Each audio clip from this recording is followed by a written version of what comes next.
Normally rice cooker যখন power supply line দেওয়ার পরে ওয়ার্ম লাইটটা জ্বলে উঠবে।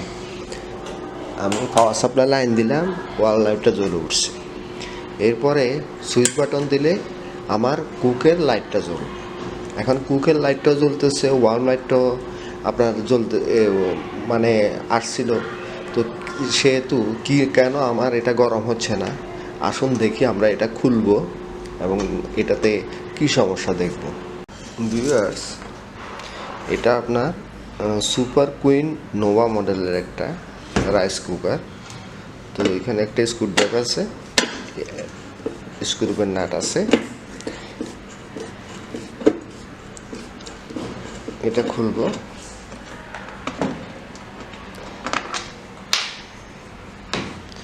এটা খোলার পরে আমার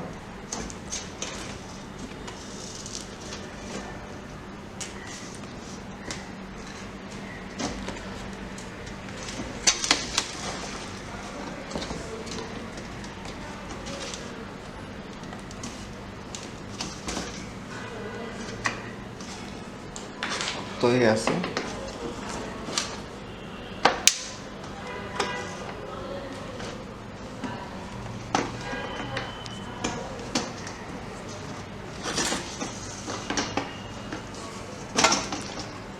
একটা নাটের উপর আপনার ময়লা। এটা হচ্ছে যে হাই রেজিস্টার কয়েল বা টেম্পারেচার কন্ট্রোলার কয়েল বলে। এখানে 220 ভোল্ট ইন হবে আর 40 ওয়াট আপনার দেবে। 220 ভোল্ট থেকে 40 ওয়াট দেবে। তারপরে এখানে একটা আপনার এটা হচ্ছে যে মেইন আপনার কন্ট্রোলার। এটা হচ্ছে যে মেইন কন্ট্রোলার। আর এখানে আছে যে আপনার এটা টেম্পারেচার কন্ট্রোল লিমিট বা ম্যাগনেট সুইচ এটা। তারপরে আপনার একটা এই যে দেখছেন এই হোয়াইট কালারের, এটা হচ্ছে যে একটা ফিউজটা ঠিক আছে কিনা মাল্টিমিটার দিয়ে চেক করে দেখবেন। তারপরে আপনার অনেক সময় আপনার দেখা যায় যে আপনার বডি শর্ট হয়। বডি শর্ট এই কারণে হয় আপনার এই যে আপনার এখানে যদি কোনো ওয়্যারে আপনার নেগেটিভ যদি মিসিং হয়ে যায়, যেমন এখান থেকে এখানে যে ওয়্যারটা গেছে বা এখান থেকে যে ওয়্যারটা গেছে বা এখান থেকে এই ওয়্যারটা, এই যে লাল ওয়্যার এগুলা একটু জ্বলে যায়। যদি কারেন্ট যদি ভোল্টেজ যদি মিসিং হয় তখন আপনার বডি শর্ট হয়, অর্থাৎ কারেন্ট চলে আসে। যখন টেস্টটা দিয়ে দেখবেন এখানে কারেন্ট চলে আসে। তো এই জন্য আপনার শুধু এগুলো পরিবর্তন করলে হয়। ওয়্যারটা কোন ওয়্যারটা আপনার কাজ করতেছে না এটা পরিবর্তন করে দিলে হয়।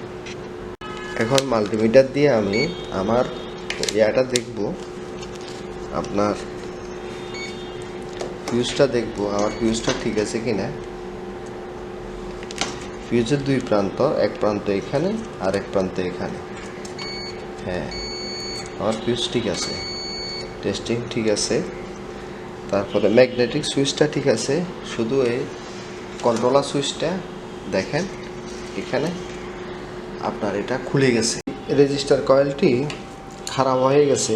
আমি নতুন একটা রেজিস্টার কয়েল আনছি, 220 ভোল্ট 40 ওয়াট। তো আমি এটা পরিবর্তন করব।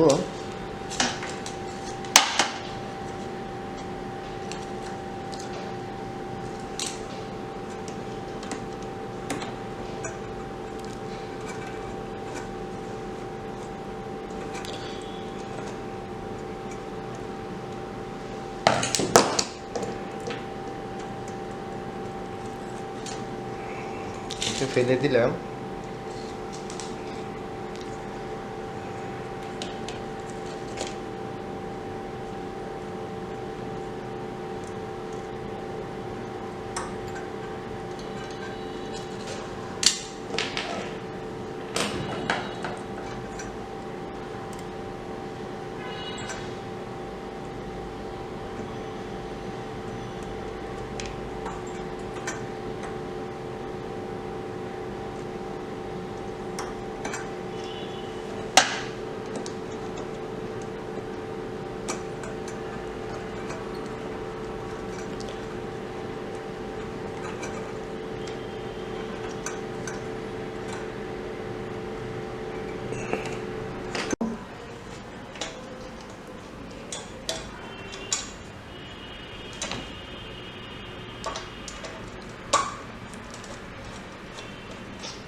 ফিক্স করে দিছি। আর কয়েলের আরেক প্রান্ত এখানে লাগিয়ে দেব।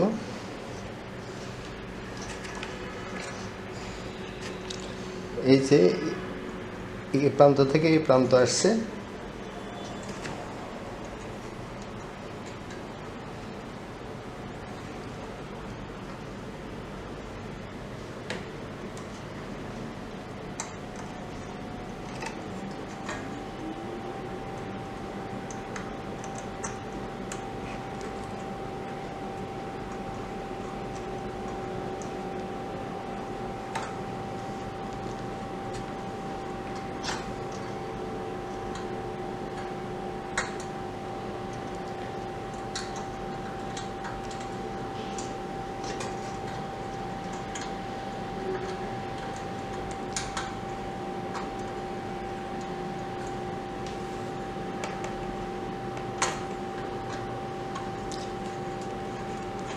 স্ক্রুগুলো টাইট দিতে আপনার একটু ভালো করে টাইট দিবেন, কারণ যখন স্পার্ক হয় এই পাশ এই যে যতগুলা স্পার্ক পয়েন্ট আছে, জয়েন্ট পয়েন্ট আছে, কন্ট্যাক্ট পয়েন্ট, এগুলোতে স্পার্ক হয়।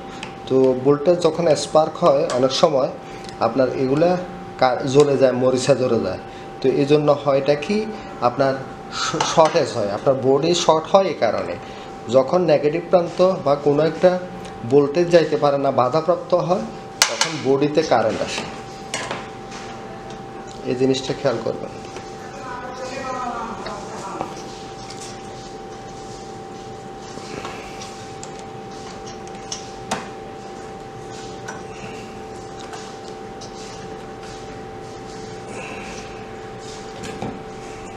এখন আমি স্ক্রুটা লাগিয়ে নেব। ভিউয়ার্স, আমি এখন ফিটিং করে ফেলবো, চালিয়ে দেখাবো আপনাদেরকে ঠিকভাবে চলতেছে কিনা। প্লাস্টিক বডি নিচেরটা,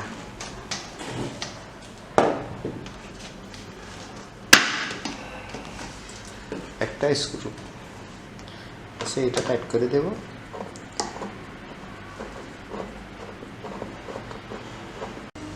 রাইস কুকারটি